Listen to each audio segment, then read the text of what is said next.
We must increase our buzz. Tits up.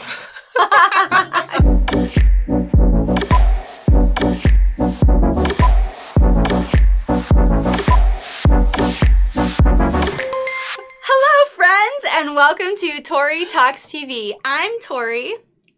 Oh, I'm Dr. S. Hi, guys. Hi. Welcome. Hello. This is episode 11 of our show about shows.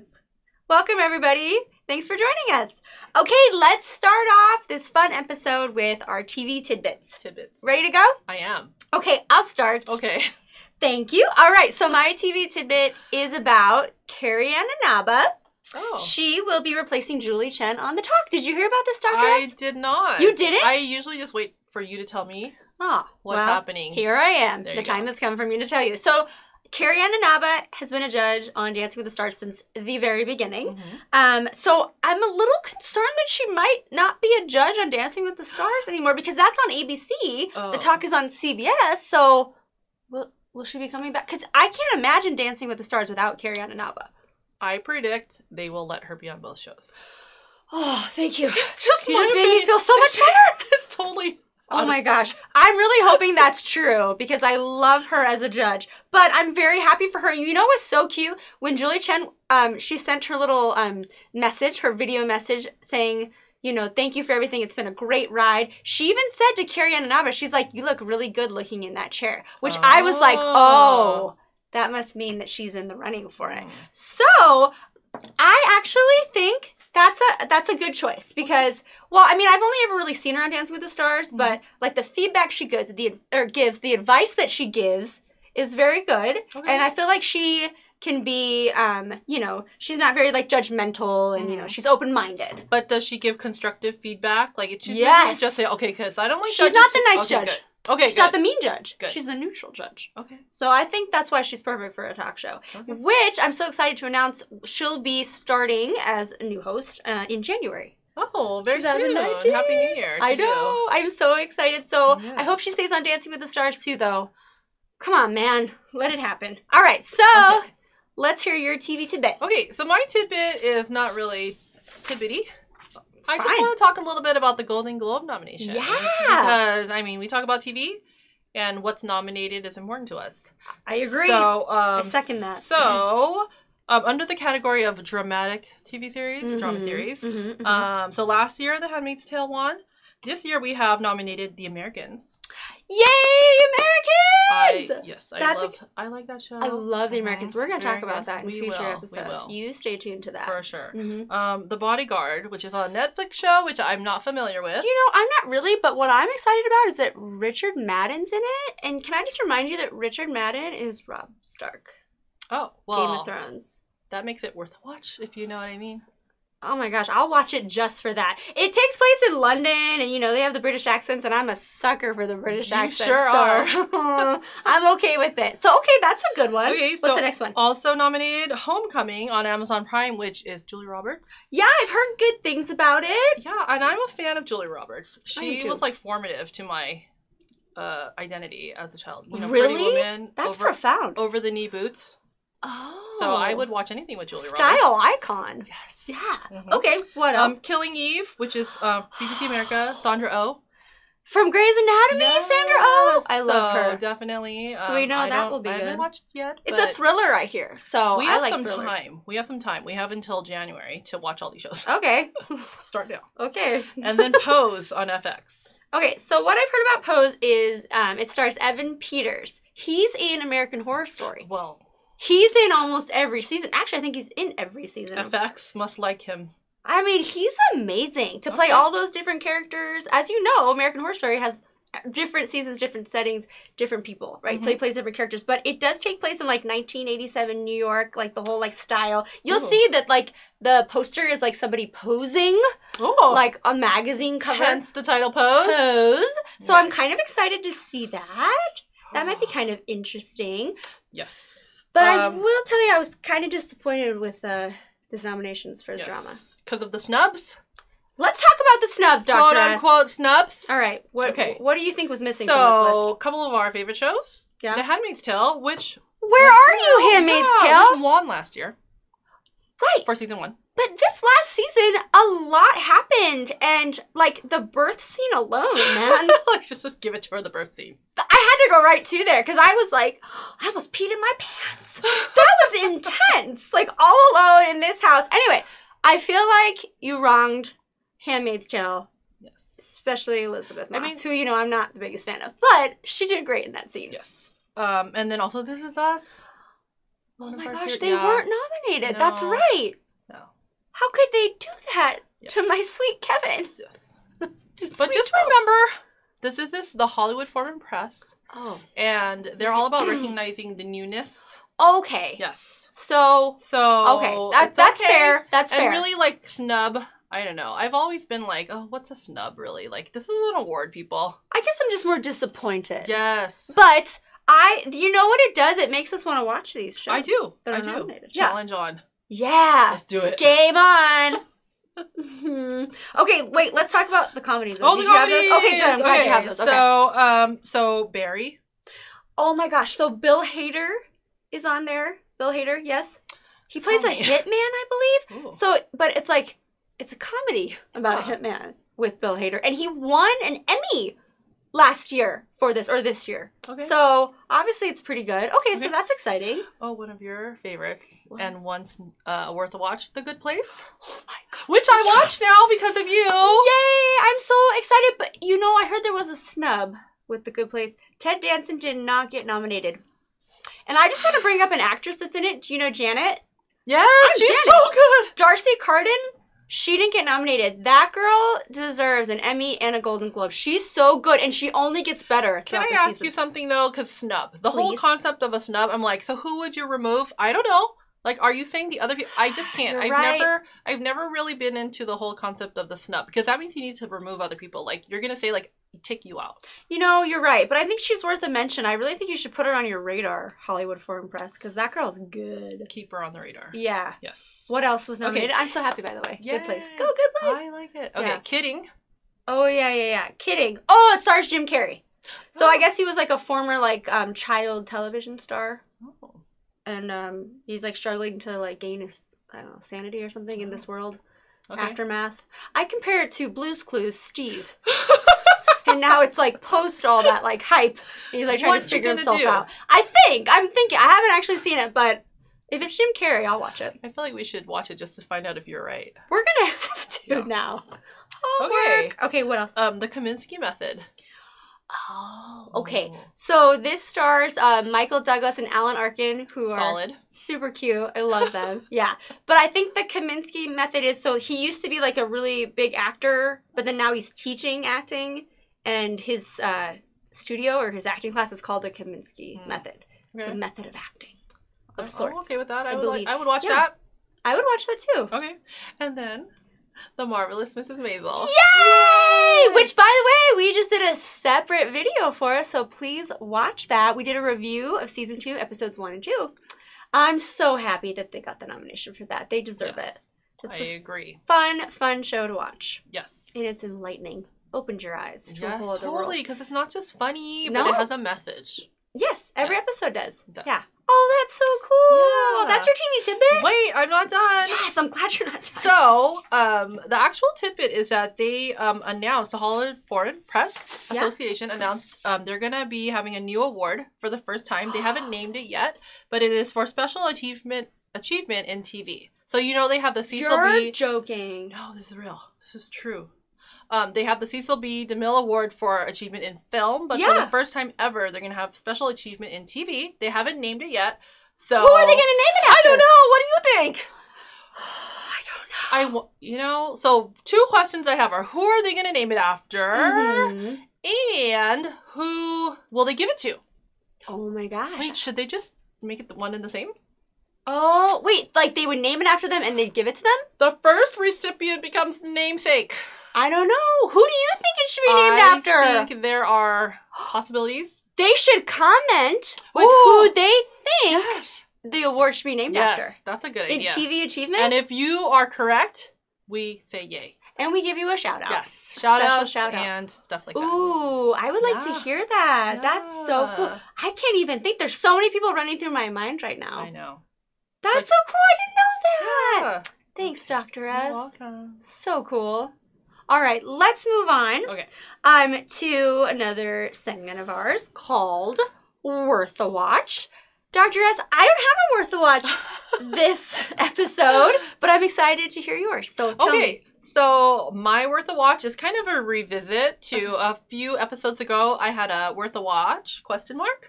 Which was for the Netflix original called Safe. I had watched one episode. It stars Michael C. Hall, who I love. We love from Dexter. But I was kind of like weirded out by the fact that he speaks with a British accent. But so turned on by it. Well, oops, I said it. You actually convinced me. Yeah, what's wrong with me? Like, you said, like, nothing sounds more sexy than Dexter with a British accent. I was like, you know what? You are right. Yes. Let me go for it. So I watched it. How was it? 8 seasons. Let me tell you, like, one episode after another, I thought I knew who the killer was, and then I was wrong. Oh, it's one of those. Yes. Okay. Episode after episode, I'd be like, oh my God. Really? Yeah, so I wound up finishing the whole thing, and down to the very last episode, I was shocked by the conclusion. And I'm totally, like, normally, like, spoiler alert, like, let me spoil everything for you guys. Yeah. I'm not going to spoil it. Oh my gosh. It's quite good. It's not like, I'm not saying you got snubbed. No. Because I'm not actually, I don't believe in the concept of snub.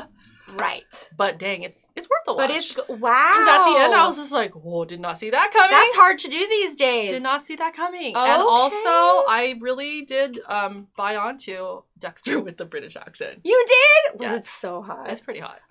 Yeah. Now I'm going to have to watch it. Thanks, Dr. S. Yes. Thanks for filling more of my day. Worth a watch, period. Awesome. Exclamation point. Good worth a watch suggestion. I like that one. Cool.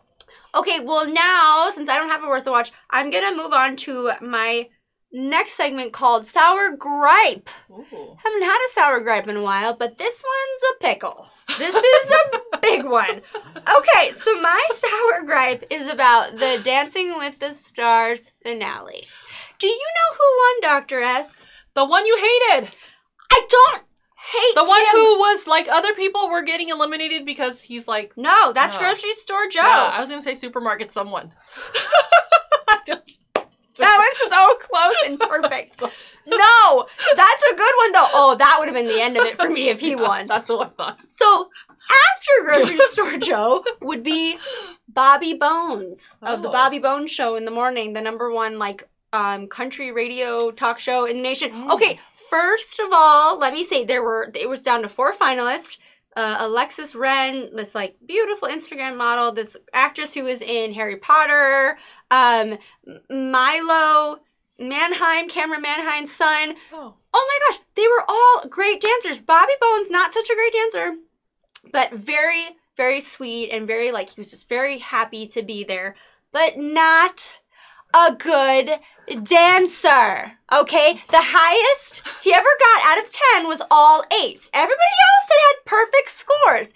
He never got a perfect score. Okay, like my dog could dance better than him, although he's probably more humble than my dog. But I'm just saying, I mean, like he's very sweet, and he kept saying, "You guys, I'm from a small town. Like I don't know how I got here," and you want to love him for that, but not a good dancer. Okay, so he wins, and if you just look at this shot, this is after they just announced that he won. Sharna, his professional partner, is like, WTF?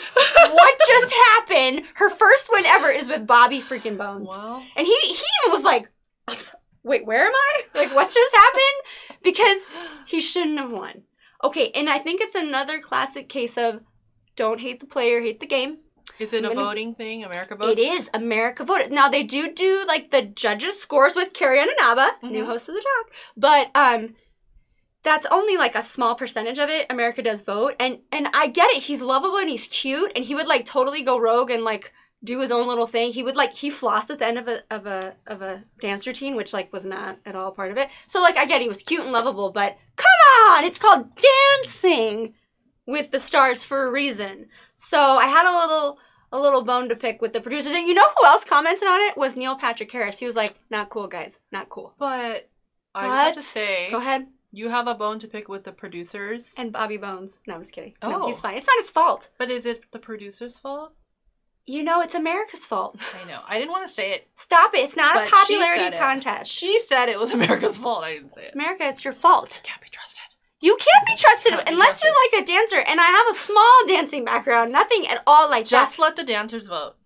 They must fill out a questionnaire first. I have taken dance lessons for at least a year. I can vote. Questions only a dancer would know. What does it mean to dance on point?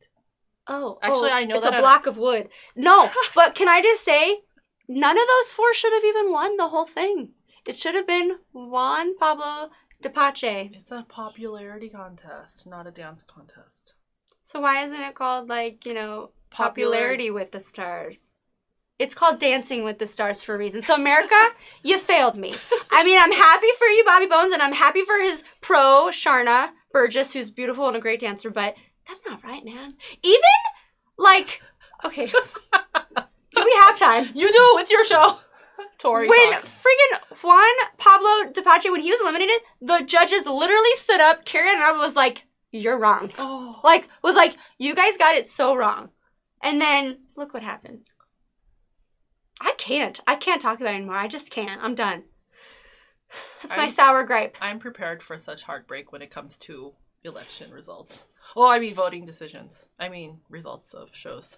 Oh, Freudian slip. Just keep going. Well, either way, I haven't had a sour gripe in a while, but this one, it really bent me out of shape.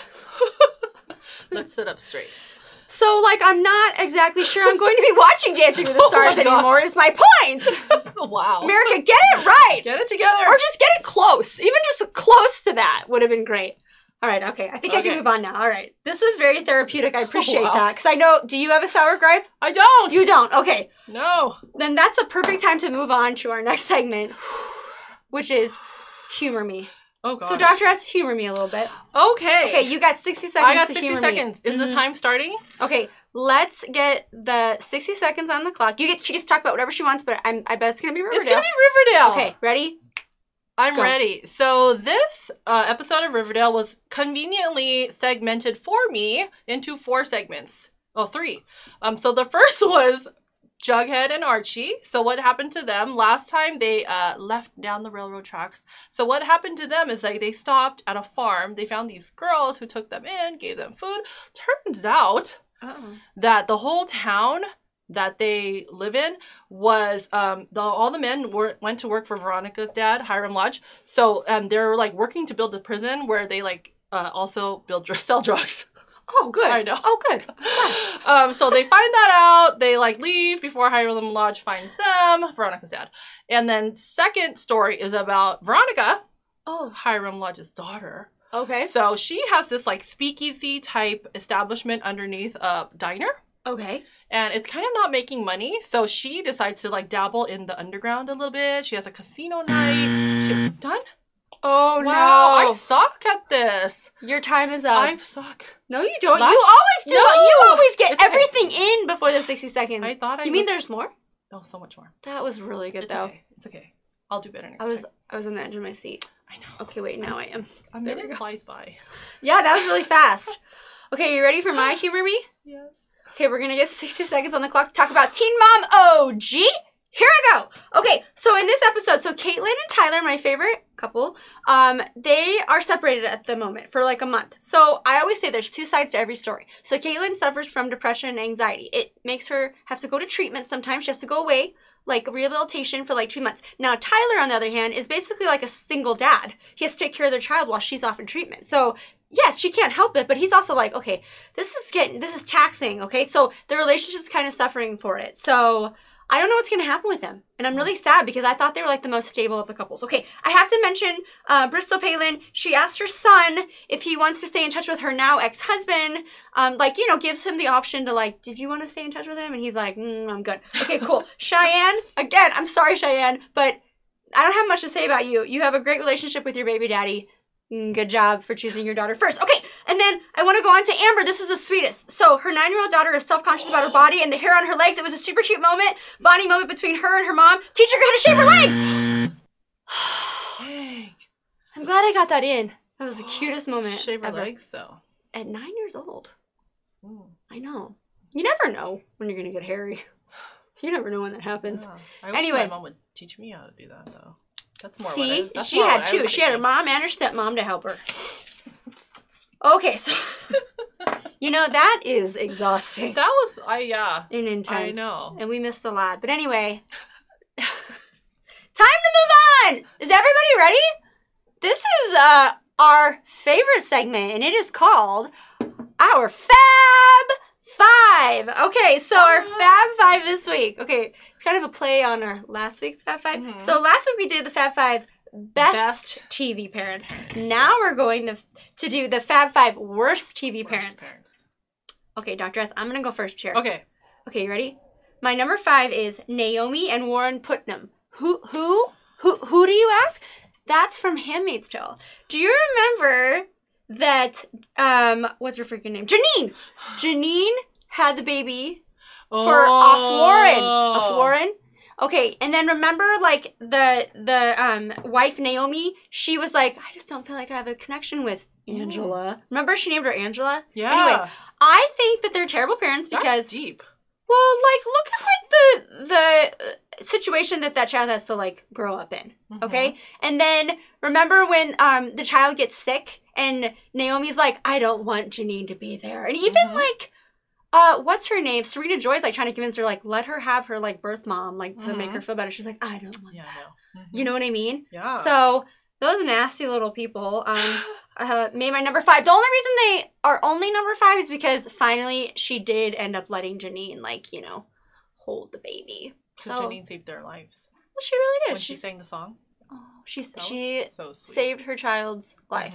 So they could have been higher on my list, but I am gonna go with number 5. That was very, very deep. Okay, thanks. I'm excited to hear your number 5. Who's your number 5? Is Al and Peg Bundy from Married with Children. Shut up. That's a good one. But, you have to put them on there. They're not good parents. You're right. They're not. I mean, what do they do for their children? Their kids pretty much do whatever the frack they want. What exactly do they do? What do they bring to the table for their children? They do get it on a lot. They're frisky people. They fight a lot, but they make up a lot. No, they don't. Yeah. No, yeah. Hey, that's a good one. They're entertaining. Well, at least they're entertaining. They're good for me, but not for their kids. Love and marriage. Okay. All right, so let's move on to number 4. So, my number 4 is Karen and Ted Wheeler. Again, who do you know? Stranger Things! Stranger Things! Okay, my biggest problem is, why do they not know where their children are? What the hell's your problem? Why do they never know where their children are? Yes. Like, they're a little bit neglectful, and why do they never notice that 11 is living in their basement, like, the whole first season? You know what I mean? Yes.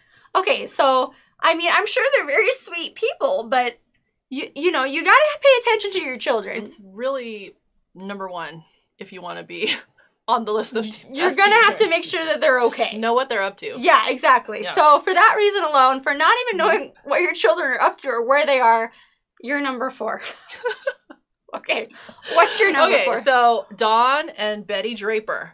Oh, Mad Men? Mad Men! Oh! They are really good looking, but really bad parents. That doesn't matter! So bad. Dawn has sex with everyone, including teachers. Yeah. And, they're just overall bad. Betty says things are just bad for the daughter's self-esteem. Really? They're just not good parents. Okay.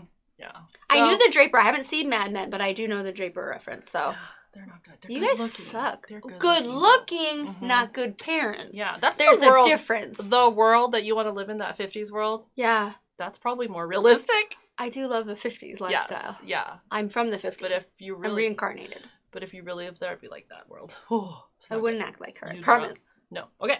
All right, number 3. Ready? My number 3 is Donna and Doug Shellstrop. Does Shellstrop sound familiar to you? That one I'm not familiar with. That's The Good Place. Oh! That's Eleanor's parents. Ooh. Okay, how far have you gotten in The Good Place? Like, just a few episodes, like maybe 4 or 5. Okay, so, you know how she's kind of, like, crude and, like, whatever, and, like, I don't care, like, whatever, I don't care about anybody else, I insult people. It's her parents. They neglected her. She actually legally emancipated herself from them in her teens. Oh, you'll find out. But they didn't care. The mom was, like, into her looks and, like, you know what I mean? And then the dad was, like, I don't know, like, figure it out, kid. So she kind of had to raise herself. So, again. The flashbacks in that show are the best. One of the best shows to ever. show how they got to where they are. I'm just like, oh, genius. If you keep watching Dr. S, you'll find out more about her parents and why they're terrible parents and why they're my number 3. Yeah. Okay. Okay, what's your number 3? The Bluths. I don't know that. God, I'm the worst with names. No, Lucille is the mom. Okay. Freaking dad. I don't remember his name. What show is it? Arrested Development. Oh! Did you ever watch that? No. Oh my gosh. These parents are awful. Why? What do they do? Well, you know how they say you should never pick favorites? Yeah. They're not about that. Shut up. No, it's quite obvious. Seriously? Yeah. Yeah. They're just awful. They chose a favorite? Oh, yeah. And they also, great. Like, well, the dad winds up in prison. The mom's like martini glasses all the time. And it's just, they're not good. I'm not mad at that. The kids are totally dysfunctional and it's quite obvious. It's because of the parents. I mean, it really just, how could it not? It's always. Great job, guys. Parenting is important. I kind of want to see the show now. You should watch it. I want to see how terrible they are. It's so good. Yeah. You should watch it. Okay. Oh, Jason Bateman's in it. Oh, I love Jason Bateman. Yeah. Ozark. There you go. Okay, so my number 2 is Peg and Al Bundy. Oh my god, that's hilarious. From Married with Children. Okay, so obviously there was like no supervision for the kids. Exactly. Do you remember some episodes they like didn't even have food? Like they were like, you're gonna have to like figure it out, kid. And then like, you know, like basically no parental guidance whatsoever. Yeah. Like you're gonna have to figure it out yourself. Like, doesn't the daughter Kelly like become kind of like promiscuous and like, you know, not in like a acceptable way? Not in a good way. For a teenager. I'm just saying. You know what I mean? Like they're kind of into themselves a little bit. So obviously you agree with me because you put him at number 5. But I'm gonna put him at number 2. Yeah. Yeah. Okay, what about you? What's my your number 2 is so from Riverdale. Oh, okay. I really could have chosen like my whole Fab Five could have been a separate Riverdale parent, but I decided not to do that to people because you already humored me. But Hermione and Hiram Lodge, Veronica's parents, they are bad people. Well, I mean, Hiram Lodge is the person who got somebody to shiv Archie. No, they were responsible for that? He's like the one who runs the prison fight club. Yeah. What? And then he actually funded the prison, which is where they like make the drugs, which is called Fizzle Rocks. Oh. Yeah, Fizzle Rocks are actually like drugs. And so Hermione is the wife, mom of Veronica, and she's the mayor, but she knows that Hiram's doing all this stuff and she don't care. What? Yeah, and the worst part is they don't even hide the stuff from Veronica, their daughter. They're just like, yeah, this is what we do. Okay, those are terrible They're parents. like explicitly bad. There's other bad parents in Riverdale, like pretty much everyone. Really? Except for Luke Perry, Archie's dad. He's a good dad. Yeah. Luke Archie, Perry. hi. Okay, well, shame on you. Yeah, so they're horrible parents. Wow. They're so bad. Oh my gosh, good to know. Yeah. Well, the time has come for our number 1, and this is our number 1 worst TV parent, and I'm so excited to say that it is for me, Jamie and Cersei Lannister! Oh my god. From Game of Thrones! Can we just, like, talk about how they're actually... What? Just, we might as well just let me tell me. Tell me. What? My number 1 is also... High five. Because seriously, they're brother and sister! There's no way there could be another worse person. They're the absolute worst ever in the history of people. I dare you to comment and leave us. Someone that's worse. A parental unit that's worse than them. They're twins. They got the same blood. They shared a womb. Shared a womb. And they're still parents for some reason. And, like, I'm pretty sure all their kids are dead. They're bad. Or, like, Joffrey. So, like, part of the criteria for me is, like, how did your kids turn out? Joffrey. He was I mean, the other devil. kids, like, they didn't have a chance, but they were dead. So who cares? Joffrey. He was insane. He was a monster. They freaking pushed Bran from the freaking window because they were getting it on and he found them. And then... You know what I mean? Like, and then they got their kids killed. They're still continuing to do it. I can't get over the fact that they're parents, but they're brother and sister. Yeah. Let's not look past that, kids. Yeah. So, we agree then. We are. I'm so glad. 100% eye to eye. All right. I can't imagine. Is there anything left to say, really? I don't think so. They're terrible because they're gross. Yeah. They're disgusting. You shouldn't have children. You shouldn't be parents. You shouldn't. Just be brother and sister twins, and that's it. I do feel bad for the other kids, though. That kind of made me think, like, they didn't really do anything wrong. The one that killed himself? I'm sad. Timon, what's his name? Tobin. Tommen. He was a sweet boy. He was just like, I'm screwed. You know what? Good for you. That's probably better. Get out actually. of here. Just like save yourself. Save yourself. Yeah, exactly. Oh my gosh, good list. That's hilarious. Did we choose the same picture? I was like, which picture really encompasses the that are in love? Yes. The grossness of it. The incestuousness. Yeah. Yes. Okay. Mm-hmm. Good job. Good job, Tori. You too. All right, you ready to move on from this nastiness? I have to. All right, let's induct somebody into our Wall of Fame. Okay. What do you say? Let's do it. All right, so this week our inductee is Saturday Night Live. Yes. You guys. Oh my gosh. This show has been on since 1975. Oh my gosh. 43 seasons. That's Can you believe it? A long time. I don't remember the super early years, but I'm sure it was wonderful. Creators, Lorne Michaels, he's been there since the beginning. Yes. I do want to say rest in peace to Don Pardo, who was like the voice. He would always like announce all the actors and then say, it's Saturday Night Live. And now Daryl Hammond took over. But anyway, yeah. One of my favorite shows. I actually watched it as a little girl. I don't really think I understood what was happening. But I still laughed, so obviously they were pretty good. It has won in its, 43 season long running. It's won 66 Emmys. Dang, that's a lot of Emmys. 66 Emmys. Can you remember, like, your favorite characters? Well, I always loved Weekend Update the most. Okay. Because, like, I like the news, but I much prefer funny news. When it's funny, when you like to make light of it. Yes. Yeah. So who's your favorite? Tina Fey. Just Tina Fey? Oh God, who she was with? Tina Fey and Jimmy Fallon. Yes! That's my favorite! The classic! I know. Totally. Oh my gosh, that's my favorite host of Weekend Update. Yes. Okay, I'm right there with you. But I will say that Amy Poehler and Seth Meyers were good too. Yes, they're very good too. Solid. Meyers? Yeah. Solid. They were because very good you know too. why? They look legit.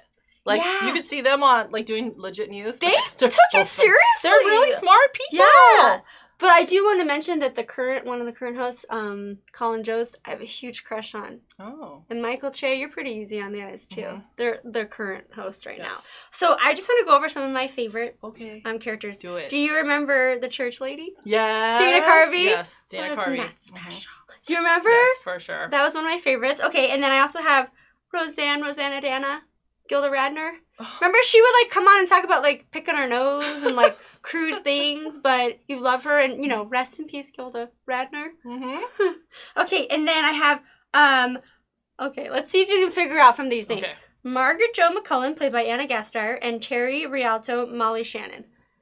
They hosted an NPR show called Delicious Dish, where they talked about sweaty balls.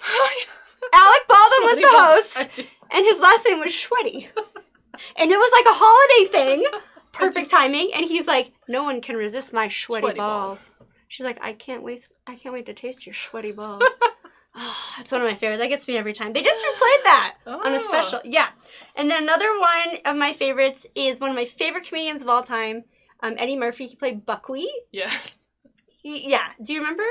A little. I remember, like, seeing, but I didn't watch at that time. I think he might be one of the best actors ever to be on that show. Yeah.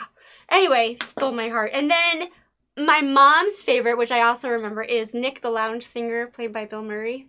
Oh. Yeah, that's taking it back to the old school. But yeah, he was super funny. I love Bill Murray, by the way. I love anything Bill Murray does. And then I also have Wayne's World, party time, excellent. Okay, so Wayne and Garth, Mike Myers. Yes. Is Michael Myers? Mike Myers. It's Mike Myers. Okay, that's the scary guy. Not the Halloween guy. I always get them mixed up. Is that weird? Know. Okay. Michael. And then I have the Roxbury guys, played by Chris Kattan and Will Ferrell. What is love? Baby, don't hurt me. Yeah, I love them. They're hilarious. They're inappropriate and stupid. Okay, and then I have Debbie Downer, played by Rachel Dratch. Like, they'd all be, like, in, like, a cool setting, and then she'd always be like, did you guys hear about that, like, terrible disease that's killing everybody? Like, she was Debbie Downer. Yes. Anyway, Rachel Dratch, great job. Another one of my favorites are the cheerleaders! Will Ferrell and Sherry O'Terry, when they do their stupid little cheers. Right? Yes, remember that? I do. And then another one is Mary Catherine Gallagher, played by Molly Shannon. Okay, so that's my ultimate favorite. So I used to, like, be a Catholic school girl with the little kiddos, and then she'd be like, she's like, when I get nervous, I put my hands under my armpits and it smells. So good. She was perfection. I know. I mean, there are actually, like, many other acts that obviously I should have mentioned, but I will say that like they also had really funny like parodies or like musical skits like the Lonely Island Boys with Andy Samberg. And then Andy Samberg also did It's Just My in a Box. Yeah. Yes, I love those. I was going to say it. I didn't think you couldn't say that. I cut it That's just to be idea. cool. Yeah, remember? Yes. Okay. With Justin Timberlake? Okay, so let's talk about like some of the best hosts ever. Because they always have a celebrity host. So one of my favorites is Tom Hanks. Can't deny him as one of the best hosts ever. He's in the 5-Timers Club, which means that you've hosted at least 5 times. Yeah, they have like a whole club. Oh, that's cool. And then Melissa McCarthy, you guys, if you ever get a chance, watch her. Okay. I'm pretty sure she memorizes her lines because you can see them looking off screen at like the cue cards. I don't think she ever looks off screen. Like she's got it down pat. And then of course Justin Timberlake is one of the best hosts ever. He's hilarious. Do you agree? I agree. Oh, he's so funny. When he dresses up in like weird like outfits and he's like, "Come on down to Lakeville." Remember? And he's like competing or whatever. Yeah. I don't know. Just seeing Justin Timberlake, the handsome guy that he is, dress up in a little costume like that. He's like amazing. Yeah. Totally underrated. Underrated. You want to not like him, but you can't help it. He's more than a triple threat. He's a quadruple threat. Yeah. He can do no wrong. Totally. Yeah. So SNL. So happy to have you on our Wall of Fame. It's well deserved. Yes. Yes? I agree. Okay. Oh my gosh, my sheet is blank. Are we at the end of episode 11? Oh, already. No! Wow. I'm so sad. It's but okay. the fun has just begun. Yeah, there'll be more. That's true. Next time, Every episode week. 12. Yeah. Yeah. Hey, you guys, don't forget to like and subscribe and comment. We love your comments. We love when you chime in and kind of like validate our feelings. Or you can be contrary as well. You can let us know. We're okay with that. Yeah, we're okay with that. Yeah. Yeah. So thank you so much for watching Tori Talks TV. We will see you next time. Happy TV watching as always. Bye-bye. I know her from House of Cards. She did great in House of Cards. What are you talking about? Doug Stamper, he's obsessed with her. She has to like read to him. He buries her, he kills her. What? Stop it! This dog killed Mrs. Maisel.